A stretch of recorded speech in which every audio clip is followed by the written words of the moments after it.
शिमला 3 नवंबर। आजादी के बाद सबसे बड़ी बेरोजगारी दर हिंदुस्तान में है। बेरोजगारी महंगाई चरम पर है।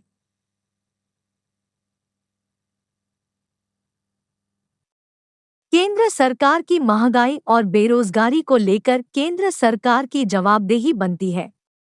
कांग्रेस के वरिष्ठ नेता और एस की नवगठित संचालन समिति के सदस्य आनंद शर्मा ने शिमला में पत्रकार वार्ता के दौरान केंद्र सरकार और भाजपा पर हमला बोला। आनंद शर्मा ने कहा कि अग्निपथ योजना में भर्ती हुए लोगों को 4 साल बाद कुछ नहीं मिलेगा। देश की सुरक्षा सेना करती है। हिमचाल में 2.5 लाख पूर्व सैनिक है। यह एक राष्ट्रीय समस्या है। इसमें सुधार की आवश्यकता है। इसका खामियाजा भुगताना पड़ेगा। इसमें 25 के बजाय 50% को रेगुलर करना होगा। देश को पीछे ले जाने वाले निर्णय हो रहे हैं। महंगाई दर 7.4% है। इसका जवाब केंद्र सरकार को देना होगा। 12 नवंबर को जनता इसका हिसाब लेगी। अंतर्राष्ट्रीय बाजार में क्रूड ऑयल की कीमतें कम होने के बावजूद पेट्रोल डीजल की कीमतें 100 के आंकड़े को पार कर चुकी है। बीजेपी का केंद्रीय नेतृत्व इस पर भी जनता को बताए कि यह क्यों हो रहा है। कांग्रेस ने भारत को बनाया, लेकिन भाजपा कांग्रेस की प्रधानमंत्री इंदिरा की शहादत को भूल गई। इतिहास को नकाराने का प्रयास किया जा रहा है, यह गलत है। हिमाचल में बदलाव निश्चित है। कांग्रेस की सरकार बनेगी। बीजेपी बुखलाहट में है। कांग्रेस के नेता हिमाचल आए तो डेस्टिनेशन और बीजेपी के नेता आए तो समाज सेवा, यह उचित नहीं है।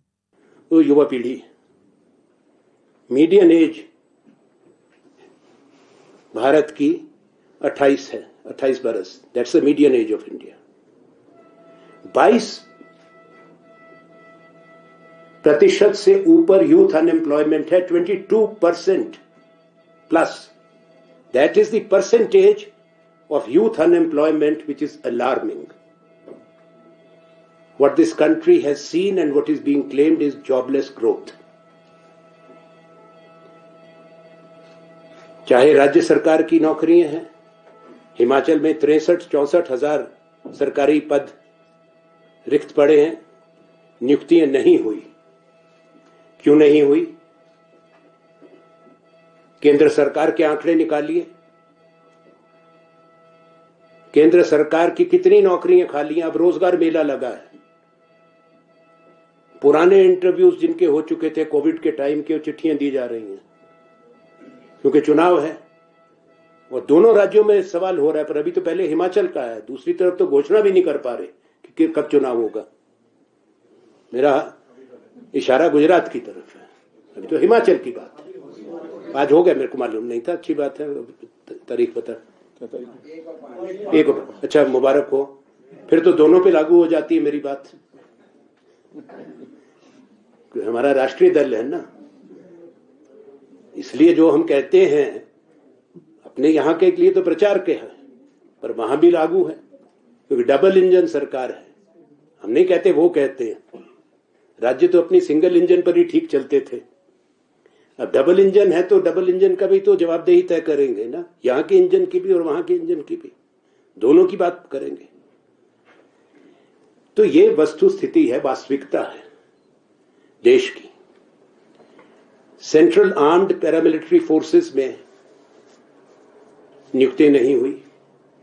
भारत की सेना में जहां 1 लाख से ज्यादा भर्ती होती थी 1 साल में, कोविड की वजह से नहीं हो पाई। अब जब भर्ती करने का समय आया तो पूरी स्कीम को बदल दिया गया, और ये एक अपने आप में बहुत मुद्दा है। इसलिए मैं इसको केवल रोजगार से नहीं जोड़ रहा, मैं उसको देश की सुरक्षा से भी जोड़ रहा हूं। मेरा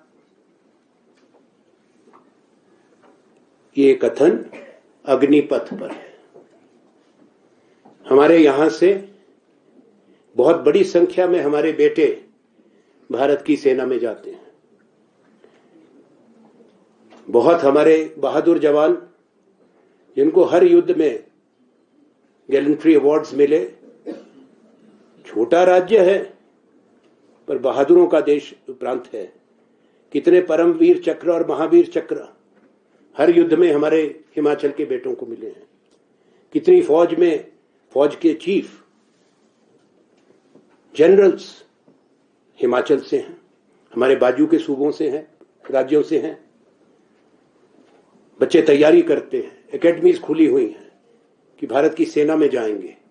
अब क्या किया है, मेरा सवाल है कि 4 साल की लिए भर्ती आएंगे, 25% फौज में रहेंगे, 75% बाहर। अब कहते हैं 25% प्राइवेट सेक्टर लेगा, तो देश की फौज होती है भारत की सेना। प्राइवेट सेक्टर उनको हम नहीं रख पाएंगे, देश नहीं रख पाएगा, तो प्राइवेट सेक्टर 25% रख लेगा। देखेंगे प्राइवेट सेक्टर तो वही रखेगा जो उनकी मशीन चलाने के, उनके उत्पादन से जुड़े लोग हैं। केवल सुरक्षाकर्मी थोड़े बनाने, देश की रक्षा करना अलग बात है। You don't expect the Indian Army, ex-army men, those who risk their lives for the country, just to be reduced to private security guards and agencies. That's a fundamental question. उसके बाद सेंट्रल आर्म्ड फोर्सेस में रखेंगे। आप आंकड़े निकालें, मैं chairman रहा हूं कई बरस, स्टैंडिंग कमेटी ऑन होम का हमने रिपोर्ट पेश की है।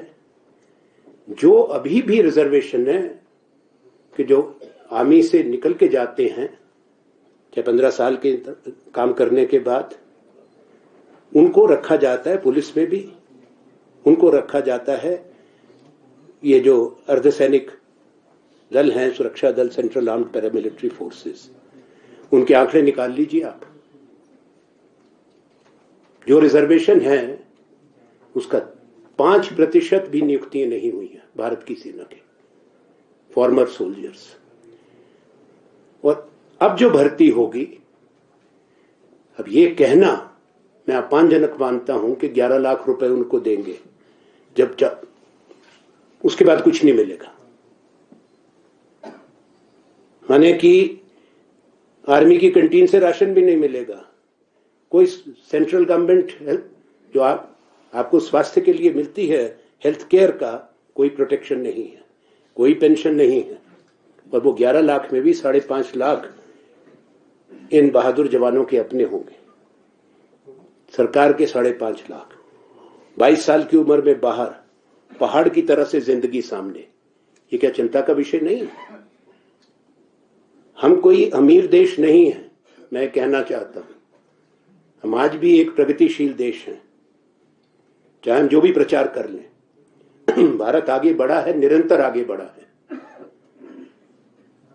पर जो बड़े राज्यों में है, अमीर राज्यों के अंदर है, उसको बंद करें। वो हायर एंड फायर सिस्टम चलता है कि आप फौज में आए, कॉन्स्क्रिप्ट आर्मी होती है, इतने साल काम करिए चले जाइए। पर वहां जैसे आप बाहर जाते हैं, आपको गारंटीड सोशल सिक्योरिटी मिलती है, मंथली अलाउंस मिलता है, जीवन भर आपको और आपके परिवार को, उनको जो पूर्व सैनिक हैं उनके पूरा हेल्थ केयर का गारंटी रहता है, सोशल सिक्योरिटी का कवर उनको रहता है। यहां पे कुछ नहीं होगा। आप देश की सुरक्षा की बात है, सुरक्षा सेना करती है, सेना भारत की है, और उस सेना के बारे में चिंता व्यक्त करना मैं स्वयं अपना कर्तव्य समझता हूं, मेरा दल भी। हमारे छोटे राज्य के अंदर 2.5 लाख के लगभग पूर्व सैनिक सेंट्रल आर्म्ड पैरामिलिट्री फोर्सेस में, हमारे पड़ोस के राज्यों में भी वही स्थिति है। तो एक राष्ट्रीय समस्या है, हिमाचल से ही केवल जुड़ी नहीं, क्योंकि सेना और सेंट्रल आर्म्ड फोर्सेस पूरे देश की हैं। अब यहां प्रधानमंत्री जी आएंगे, गृह मंत्री जी आएंगे, रक्षा मंत्री आएंगे, मेरा उनसे आग्रह रहेगा, ये आलोचना नहीं है, मैं जो भी कह रहा हूं सरकार की नीति, तथ्यों पर आधारित बात कह रहा हूं। उसका जवाब दे, क्यों किया, उसको ठीक करें। इसका बहुत बड़ा खमाजा आज के 7 साल के बाद भारत को झेलना पड़ सकता है। एक तरफ चीन की सेना खड़ी है, दूसरी तरफ पाकिस्तान खड़ा है। हम रोज कहते हैं हमने देश की सुरक्षा मजबूत कर दी। कल भी कहा गया होनी चाहिए हिंदुस्तान की सुरक्षा, हम सबके लिए आवश्यक है। हम सब देशवासी हैं, हर भारतवासी देशभक्त है, कोई नहीं चाहता हमारा देश कमजोर रहे। पर आज के 7 साल के बाद इसका खमाजा हमको भुगतना पड़ेगा। जो किया है ये निर्णय, हमने कहा था इस पे पुनर्विचार करें। इसमें कम से कम 50% की हमारी मांग है, 25 नहीं 50% को उनको रेगुलर करना पड़ेगा। और भारत की सुरक्षा की भी आवश्यकता है। और जो भी फौज में, भारत की सेना में काम करते हैं, जो अपनी जान हथेली पे लेके सीमा पर खड़े हैं हमारे बेटे, उनको देश का कर्तव्य बनता है आश्वस्त करने का उनको, उनके माता पिता परिवारों को, कि तुम्हारे पूरे जीवन भर के लिए ये देश कृतज्ञ भी है और ये देश आपको सामाजिक सुरक्षा देगा, सोशल सिक्योरिटी देगा, पेंशन देगा और पूरा हेल्थ केयर प्रोवाइड करेगा। वरना कैसा देश हम कहते हैं कि आगे बढ़ रहा है और निर्णय वो ले रहे हैं जिससे पीछे की तरफ ले जा रहे हैं। मैं इसको अपने आप में एक बड़ा विषय समझता हूं जो चर्चा में नहीं आया। तो मैं जहां गया हूं अभी, मुझसे लोगों ने बात की कि आनंद शर्मा जी इस बात को क्यों नहीं उठाया गया, इसलिए आपके सामने रखी। अब जो कह रहे हैं कि हमसे हिसाब लो, हम तो अभी देंगे, इसका हिसाब तो वो देंगे जिन्होंने ये किया।